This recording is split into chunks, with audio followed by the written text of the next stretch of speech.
ආයිබෝවන් අද මම හැදුවා කුරක්කන් පිටි වලින් කිරි රොටියක්.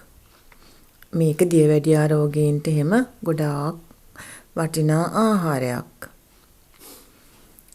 ඔන්න බලන්නකෝ මම මේ කුරක්කන් කිරි රොටිය හැදුවේ කොහොමද කියලා.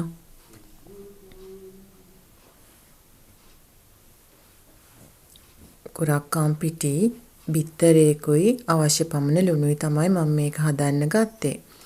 දැන් මේ ටික හොඳට කලවම් කරලා වතුර එකතු කරනවා. වතුර ටිකෙන් ටික දාලා ඔක්කොම මිශ්‍රණයක් විදිහට මේක හදා ගන්න ඕනේ. මේ ගානට එනකොට මේක හරි. විනාඩි 15ක් විතර වහලා තියලා තමයි මම මේ ගන්නෙ. මේ බලන්න මගේ කුරක්කන් පිටි මිශ්‍රණය හැටි. දැන් පෑන් එකක් ලිපේ තියලා ඒක රත් වුණාම තෙල් චුට්ටක් දානවා.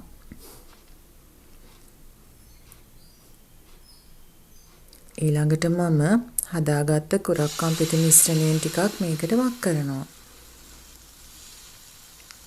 මේක දැන් පොඩ්ඩක් වෙලා වහලා තියන්න ඕනේ.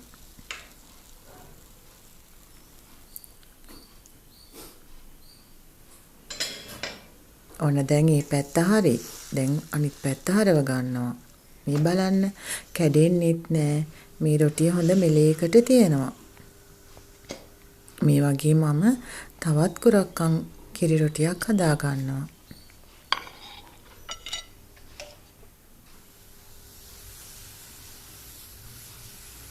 මේ බලන්න මේක ලස්සනට හැදෙනවා.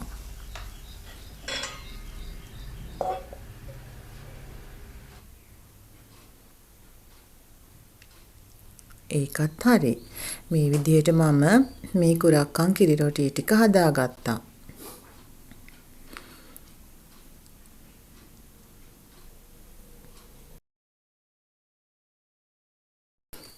මම මේ කුරක්කන් කිරි රොටිය කන්න හදාගත්තේ පොල් මැල්ලුමක්. කහයි, බීලුණුයි, උම්බල කඩයි එහෙම දාලා තමයි පොල් මැල්ලුම හදාගත්තේ. තව මේ සැමන් තෙල් දාලා තියෙනවා.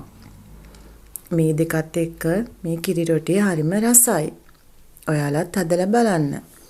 මගේ මේ වීඩියෝ එක හොඳ නම් ලයික් එකක් දාලා කමෙන්ට් එකකුත් දාන්න. සබ්ස්ක්‍රයිබ් කරන්නත් අමතක කරන්න එපා. ඔයාලා හැමෝටම බොහොම ස්තුතියි.